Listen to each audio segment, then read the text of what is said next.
વચનામૃત સારંગપુરનું 16મું નરનારાયણના તપનું, તારીખ 12/9/1820 મંગળવાર. સંક્ષિપ્ત સાર.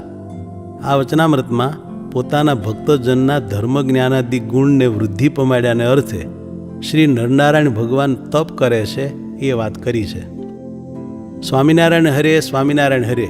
સંવત 1877ના ભાદરવા સુધી પંચમીને દિવસ શ્રીજી મહારાજ ગામ શ્રી સારંગપુર મધ્યે જીવા ખાચરના ઓરડાની ઓશરીએ ઢોલિયા ઉપર વિરાજમાન હતા અને સર્વ શ્વેત વસ્ત્ર ધારણ કર્યા હતા અને પોતાના મુખારવિંદની આગળ મુનિ તથા દેશ દેશના હરિભક્તની સભા ભરાઈને બેઠી હતી.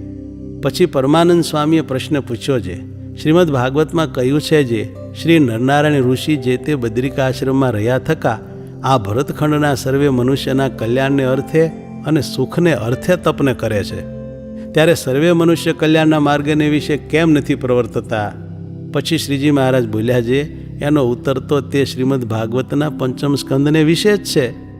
જે એ ભગવાન તપ કરે છે તે તો પોતાના ભક્તને અર્થે કરે છે, પણ અભક્તને અર્થે નથી કરતા. કેવી રીતે?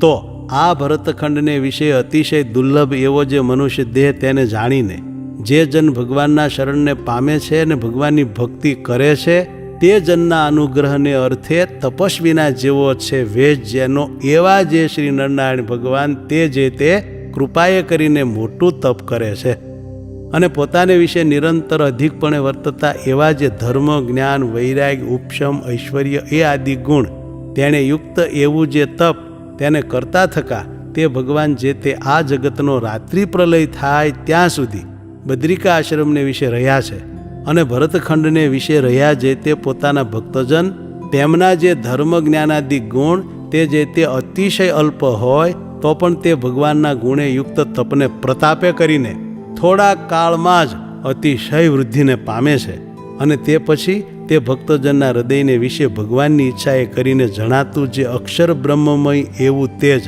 તેને વિશે સાક્ષાત એવા જે શ્રી કૃષ્ણ ભગવાન તેનું દર્શન થાય છે. એવી રીતે જે પોતાના ભક્ત છે તેમનું તે ભગવાનના તપે કરીને નિર્વિઘ્ન કલ્યાણ થાય છે, પણ જે ભગવાનના ભક્ત નથી તેમનું કલ્યાણ થતું નથી. એવી રીતે એ પ્રશ્નનો ઉત્તર છે. ઇતિ વચનામૃતમ સારંગપુરનું 16મું થયું.